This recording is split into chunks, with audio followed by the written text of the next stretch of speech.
বাংলার মানুষ গরুর মুখে ঘাস ধরতেন, আর সেটা তো এখন আর ধরা হয় না। এখন আমাদের একটা মডেল জমানা, আর পুরনো রীতি রিবাজটা আমাদের সরে গেছে। আর ধর্ম থেকে কিছু বলি আমরা করি, মনে হয় আমরা ধর্ম জাগিয়ে দিচ্ছি। এই যে ধর্ম ধর্ম করে আমরা চিৎকার করে ফেলছি, তাতে তো ধর্ম তলানিতে যাচ্ছে, ধর্ম জেগে যাচ্ছে না। ধর্ম যে সময় জাগিয়েছিল তারা সাধক। আজকে সাধনার জগৎটা তো তন্ত্র সমাজে কিছু ক্রিয়া হয়, সেটা হচ্ছে তন্ত্রক্রিয়া। তন্ত্রক্রিয়া যেটা হচ্ছে 64 কালা বলে একটা যোগসাজস আছে, আর 64 কালার মধ্যে বহু কালা আছে যেগুলো যেগুলো দেহর মধ্যে উত্তাল করে। কারণ আমাদের এই মনুষ্য জন্মে দেখবেন আমরা কিছু তন্ত্রের কালা দেখতে যাই, কারণ তন্ত্র কালা দেখাবে, আর কালা থেকে তন্ত্র কিছু সঞ্চয় করে, সেটা প্রাণী হিসেবে তার প্রয়োজন। আর আজকে আমাদের কিছু বলি ফোটানোর প্রয়োজন, সেটা হচ্ছে রাজনীতির বলি। হৃদয় যদি ফুটে আসে, তাহলে এই বলিটা যদি ফুটে আসে, হয়তো একটা সময় আমরা গরুর মুখে ঘাস ধরতাম, সেটা তো আজ ধরি না। তাহলে নেতার কাছে গিয়ে একটি ফুল পুষ্প মালা ধরবো, কারণ নেতা আবির্ভাব বলে আমাদের দানপত্য জীবন। সে যে গাই মাতার একটা গায়ে হাত দিয়ে যে প্রণাম জানিয়ে আমরা সাহারা পেতাম, সেটা তো আর হাত দিই না।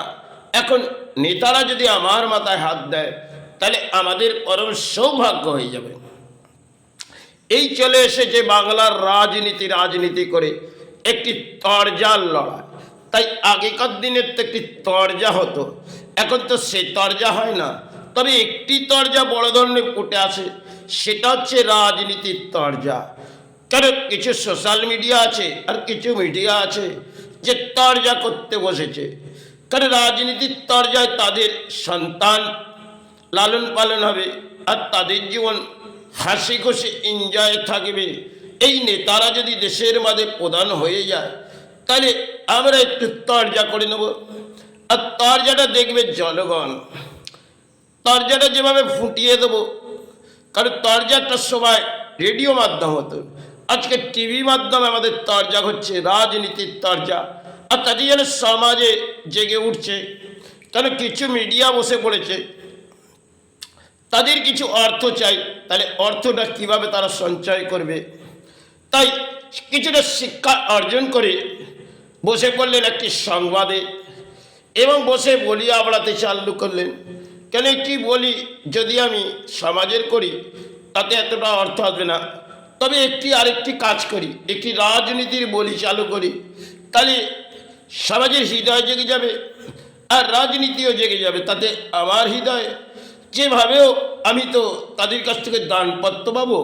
কারণ আগেকার দিনে আমাদের রাজারা তো দান দিতেন না, আজকে নেতারা দান দেবে, তাহলে আমার জীবন তো ভালোভাবে কেটে যাবে, আর সন্তানের জীবনও পরম সৌভাগ্য এসে যাবে। এইভাবেই চলছে হয়তো বাংলার রাজনীতি ময়দানটা। কারণ বহু সময় ধরে আমাদের এই ধর্মের আবেগ কিছু দেখবেন মিডিয়া করে যাচ্ছে, আর কিছু দেখবে সমাজের জনগণ, আর কিছু নেতা যারা মনে হয় ফুল পুষ্প এক একটা ধর্মস্থানে ফেলে দিচ্ছে। মা জেগে উঠছে, মা জেগে উঠ।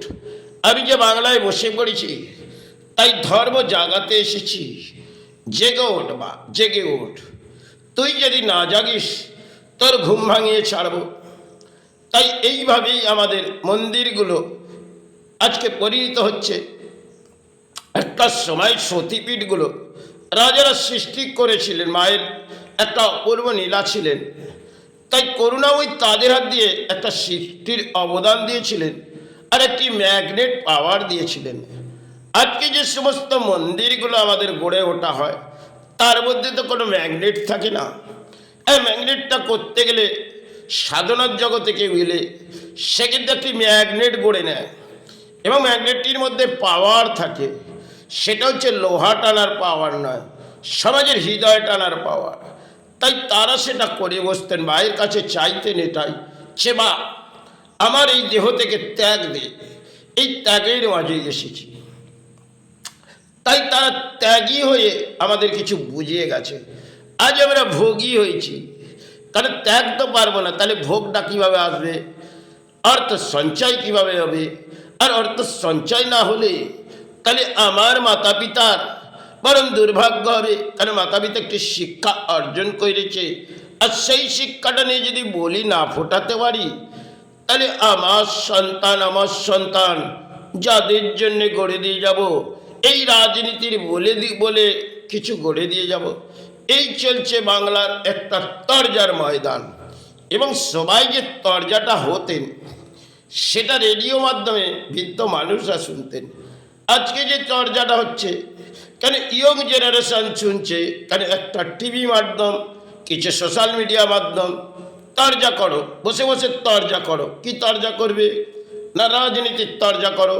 রাজনীতির তর্জা করলে সমাজে হৃদয় জেগে যাবে, অধর্ম জেগে যাবে। বাহ, বড় অপূর্ব যেন একটা খেলা, করুণাময়ী যেন একটি নীলা খেলা খেলছে। কেন আমাদের বাংলায় যেটা এসে গেছে রাজনীতি থেকে, যেন ধর্ম আমরাই গড়ে তুলেছি আর ধর্ম জাগিয়ে ফেলেছি। আর কিছু নীলাকেতন দেখছি। নীলাকেতনটা কি হচ্ছে? হরিনামে একটি নীলাকেতন হয়। আজকে আমাদের নীলাকেতন হচ্ছে রাজনীতিতে নীলাকেতন। নিচে যাও, কুদে যাও, আর রাজনীতিতে ভেসে যাও। তাই নীলাকেতন কিছু রাজনীতির করে যাও, আর কিছু বলি আবড়ে নীলাকেতন করে নাও। কারণ কীর্তন তো তারা পারবে না, খোল করতাল সেটা তো তারা বাজাতে পারবে না। হ্যাঁ, একটা বরং কিছু বলি বাজাবে, সেটা হচ্ছে রাজনীতির বলি। কারণ এটা যদি বাজিয়ে যায়, ধর্ম তো জেগে যাবে, আর কিছুটা রাজনীতি জেগে যাবে। তাহলে আমাদের হৃদয় থেকে যদি রাজনীতি জেগে যায়, তাহলে ধর্ম জেগে যাবে।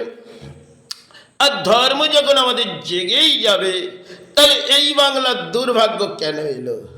কেন নেতারা যত সবাই বাংলায় এসেছে, রাজনীতি করে ধর্ম জাগিয়ে ফেলেছে, আর বাংলার পরম দুর্ভাগ্য নেমেছে। কেন বাংলার মেরুদণ্ড ভেঙে গেছে। সবাই ক্ষেত্রে আমরা গাই মাতা, যেটা আমাদের বাসস্থানে গরু থাকত, তার গায়ে হাত দিয়ে কি প্রণাম করতাম, আজ তো সেটা করি না। আর তার মুখে কিছু ঘাস দিতাম। আজকে আমাদের একটি কামনা, যে নেতাকে যদি একটি পুষ্প মালা পরিয়ে বরণ করে নিতে পারি, তাহলে আমাদের এই জায়গা সৌভাগ্য হয়ে একটা পরম সৌভাগ্য হয়ে যাবে, আর ধর্মের ইতিহাসটা আমরা গড়ে দেব।